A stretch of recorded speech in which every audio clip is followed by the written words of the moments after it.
Hi cuties, this is Sabari from Manu Story Time. Can you feel that buzz in the air? It's Diwali excitement and it is sparkling everywhere. We are here with sweet Ria and her big brother Rohan. Their house is alive with the sounds of cleaning and the smell of sweet treats. Come on, let's join them as they get ready for the festival of lights. Rohan was focused on the most important job, painting the clay lamps. He was carefully using his paint and brush to add beautiful designs to them for lighting up the house that evening. Wow, Rohan, said Amma. These colors are so beautiful. Little Ria saw the paint and cried out excitedly, Anna, I want to paint too. I'll color along with you. Rohan immediately pulled the box closer to his chest. No way, Ria. You will mess it up. Your painting is always clumsy and wobbly. These are for the main entrance. You will spoil the beauty of all the others. Ria's excitement instantly vanished and she looked sad. Seeing this, Amma sat down next to them and said, Ria, Rohan, do you know what you were just talking about reminds me of a story. A story about how a little diya chased away a big curse. And Amma began telling the story. Long, long ago, there was a village surrounded by big, tall, dark mountains. Even the sunlight couldn't cross those mountains. Because of that, even in the middle of the day, the air felt thick and gloomy. The houses were grey and the streets were silent. One day, a young traveler named Surya, who had lost his way, stumbled into this place. He was surprised. He saw people walking and working, but they weren't talking, they weren't smiling, they were just existing. He asked an old man, Uncle, why is it so quiet here? Don't people smile? The old man sighed. Huh, a long time ago, a witch cursed us. She took away our inner light.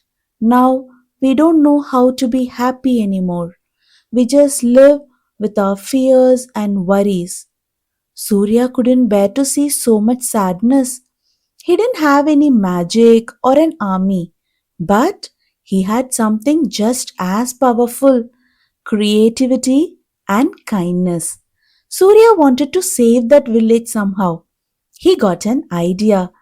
So he gathered all the children in the village and began teaching them silly songs, telling funny stories, and making them laugh. They slowly started to smile, then giggle, and soon the happy noise of their laughter filled the place. With every laugh, the village grew a little brighter. Next, he taught them how to make diyas. The children's hands were small and they were just learning. So, the lamps they made were clumsy and wobbly. But was it important for the lamps to be perfect? No, right? Look at how happy the kids were while making them. The genuine joy that was within them made those clumsy and wobbly lamps really special. That night, the whole village was completely dark. Surya asked all the villagers to come to the village square. When they arrived, they saw a single small lamp burning. The people didn't understand anything.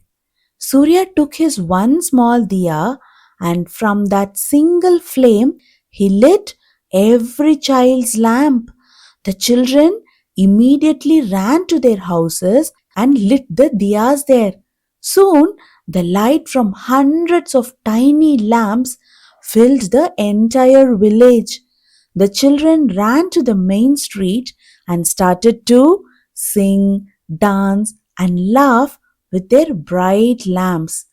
Their laughter spread everywhere, and when the elders saw the light and heard the singing, they saw more than just their children's happiness. They saw a reflection of hope and joy they used to have within themselves long ago. The light reminded them of who they used to be before the witch's curse. Slowly, they began to smile, and one by one, they joined the celebration. The curse was broken. The village found its inner light again, all because of one tiny lamp willing to share its light and spread joy and happiness. Saying this, Amma wrapped arm around Rohan and asked, Rohan, among all the people in the village, why do you think Surya chose children to help him break the curse? Rohan thought for a moment and replied, because kids learn fast? Amma smiled. That's a clever answer, Rohan. But do you know why Surya really chose them? True joy is not found in big things. It's found in the smallest things around us. Like the smell that came when it rained that day, that earthy scent. You kept smelling it, didn't you? And whenever our rose plant gets a bud, Ria gets so happy. But do your father or I get as excited as you two? No, right? That's because as we become busy adults, we run so fast that we forget to notice these small, beautiful things. Kids, just like you, get excited over the smallest things. That excitement, that innocence, that is the light that lives inside you. If children wished, they could make even the most angry or sad person smile. Surya knew that. That's why the darkness cast by the witch couldn't fight the pure joy and the light of innocence that came from within the children. The darkness was defeated and ran away. While saying this, Amma's face looked as if a beautiful memory blossomed within her. She closed her eyes for a second and smiled. Rohan, when I was little, all our cousins would gather for Diwali.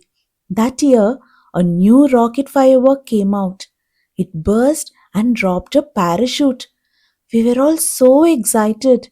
We ran across the fields, shouting and laughing, trying to catch it. I don't remember the color of my dress that day, Rohan, but I still remember the laughter and joy we shared. Amma smiled softly and said, Rohan, the diyas you painted are perfect, and Riya's might be a little clumsy, but when you paint together, laugh together, you're not truly coloring these lamps. You're coloring your memories. You paint, clean, decorate, burst crackers together, and in all these moments, you are creating beautiful memories. A few years down the line, you will not remember the perfect design on your diya, but the beautiful memory picture you painted together. Listening to Amma, Rohan looked at Riya. He moved the paint box and brush closer to her. Come on, Riya, Rohan said with a genuine smile. We can paint all these lamps together. In fact, we will take the diya you made, put it right in the middle, and decorate with it. Okay? He asked. Ria giggled, grabbing the brush. The two siblings sat side by side, painting their shared diya. And that night, their home didn't just shine with light, it shone with love. People call Diwali the festival of lights, but the true light of Diwali is the joy you find inside and the memories you make with the ones you love. So, cuties, just like Rohan and Riya, let your smiles shine brighter than the fireworks. Light your lamps, hug your loved ones, and create those beautiful, lasting memories. Celebrate every moment with love. That's the true festival of lights, and that's Diwali. Wishing you all a very happy Diwali from all of us here at Manu Story Time. If you enjoyed this story, hit that like button, share it with your friends, and don't forget to subscribe to our channel and ring the bell icon. I'll meet you again in the next episode with another wonderful story. Until then, this is Sabari from Manu Story Time signing off with love and stories that stay with you.